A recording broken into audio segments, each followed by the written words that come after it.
कहते हैं बेटी भगवान की सबसे खूबसूरत नेमत होती है, लेकिन जब उसी बेटी को दहेज के नाम पर ताने मिले तो पिता का दिल नहीं, उसका अस्तित्व जल उठता है। आज की कहानी सिर्फ कहानी नहीं, हर उस पिता की गैरत है जो बेटी के आंसुओं को देखकर टूट जाता है, और हर उस इंसान के लिए दर्पण है जो दहेज को हक समझता है। रात के 9 बज चुके थे। चारों ओर गहरा सन्नाटा पसरा था, जिसे कभी कभी झींगुरों की आवाज तोड़ देती थी। घर के शांत आंगन में चांदनी की हल्की चादर बिछी थी और एक कोने में जलता हुआ मिट्टी का दिया टिमटिमा रहा था। इस खामोशी में एक सिसकी गूंज रही थी। ये सिसकी सिया की थी, घर की लाडली, जो आज आंसुओं के समंदर में डूबी हुई थी। उसका खूबसूरत चेहरा जो हमेशा खिलखिलाता रहता था, आज मुरझाया हुआ था। गालों पर आंसुओं की लकीरें सूख चुकी थीं, पर आंखों से बहना बंद नहीं हुई थीं। उसने अपने दुपट्टे को कसकर मुट्ठियों में भींच रखा था, जैसे अपने अंदर उठ रहे तूफान को रोकने की कोशिश कर रही हो।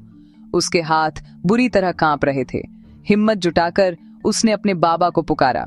उसकी आवाज में दर्द और अपमान का बोझ साफ झलक रहा था। बस इतनी ही निकल सकी। बाबा, उन्होंने कहा, तेरे बाबूजी में दम होता तो दहेज देकर ही भेजते। बाबा, मैं बोझ हूं क्या? बेटी के ये शब्द किसी भाले की तरह रामसेवक के सीने में उतर गए। एक पल को लगा जैसे सांसें रुक गई हों। सिया के पिता रामसेवक के पैरों तले जमीन खिसक गई।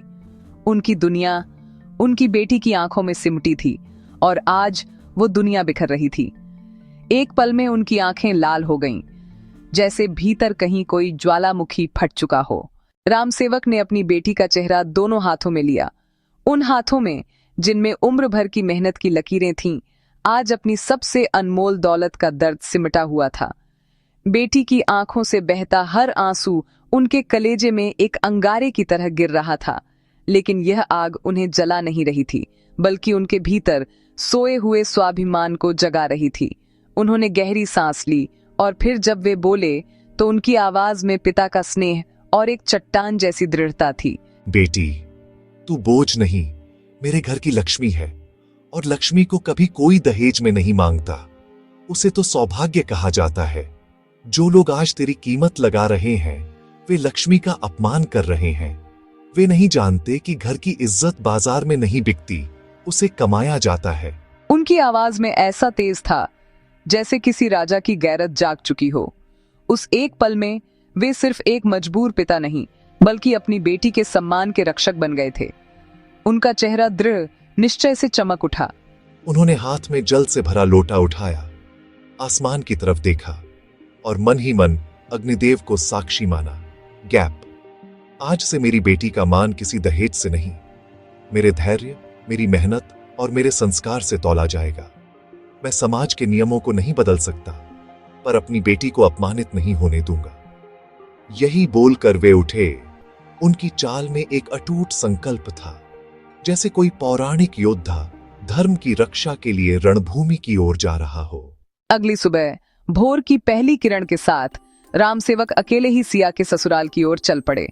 उनके कदमों में कोई हिचकिचाहट नहीं थी, बल्कि एक पिता का दृढ़ संकल्प था। आस पड़ोस के कुछ घरों के दरवाजे खुलने लगे थे, लोग अपनी दिनचर्या शुरू कर रहे थे, लेकिन रामसेवक की दुनिया उस एक दरवाजे पर आकर ठहर गई थी। उन्होंने दरवाजा खटखटाया। कुछ पल की खामोशी के बाद दरवाजा खुला और सामने सिया के ससुर खड़े थे। अरे समधी जी, आप अकेले? आइए, अंदर आइए। बेटी को क्यों रोता हुआ भेज दिया? हमने तो बस मजाक किया था दहेज का। आप तो जानते ही हैं, शादियों में थोड़ा हंसी मजाक तो चलता ही है। रामसेवक ने शांति से पर दृढ़ता से उत्तर दिया। रामसेवक, मजाक और अपमान में एक बहुत महीन रेखा होती है समधी जी, और जब बात बेटी के सम्मान की हो तो वो रेखा पार नहीं करनी चाहिए। जिस घर में लक्ष्मी का अपमान मजाक बने, वह घर अभिशाप होता है, सौभाग्य नहीं। रामसेवक की आवाज में गुस्सा नहीं, बल्कि एक गहरी पीड़ा थी। घर के बाकी लोग भी बाहर आ गए। माहौल में एक अजीब सी चुप्पी पसर गई। उन्होंने जेब से एक छोटी गणेश प्रतिमा निकाली और सामने मेज पर रख दी। रामसेवक, दहेज तो मैं भी दे सकता था, शायद आपसे ज्यादा ही, लेकिन मैं अपनी बेटी को सोने के बर्तन में नहीं, सम्मान के बर्तन में विदा करना चाहता था। दामाद, पर बाबूजी, हमने तो कोई दबाव नहीं डाला था। रामसेवक, दबाव शब्दों का मोहताज नहीं होता बेटा। वो तो महसूस होता है। अगर मेरी बेटी को दौलत और दहेज ही चाहिए होता तो वह खरीदने वालों के घर जाती, अपनी मेहनत से घर बनाने वालों के घर नहीं। उसने तुम पर भरोसा किया था, तुम्हारे परिवार पर भरोसा किया था। कमरे में गहरा सन्नाटा छा गया। रामसेवक की बातें तीखी थीं, लेकिन उनमें सच्चाई का वजन था। रामसेवक ने सबके सामने कहा, मेरी बेटी आपकी घरवाली नहीं, मेरे घर की पूजा है, और पूजा हमेशा सम्मान से होती है, ना कि सौदेबाजी से। बाबा, मुझसे गलती हो गई। मैं सिया का सम्मान करूंगा, वादा करता हूं। वादा मेरे सामने नहीं, उन देवी देवताओं के आगे करो जो हर घर में बसे हैं। सिया बाहर खड़ी थी, आंखों में आंसू, लेकिन इस बार दर्द के नहीं, सम्मान के थे। बिटिया, दामाद नहीं, तुम्हारा चरित्र तय करेगा कि तुम कितनी ऊंची उठोगी।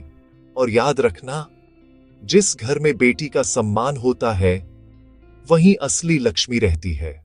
दोस्तों, बेटियां दहेज नहीं लाती, बेटियां मंगल, सौभाग्य और समृद्धि लेकर आती हैं। जब समाज दहेज मांगता है तो वह सिर्फ बेटी का नहीं, दुनिया की सबसे पवित्र भावना, पितृत्व का अपमान करता है। याद रखिए, जहां बेटी का सम्मान होता है वहीं भगवान का वास होता है।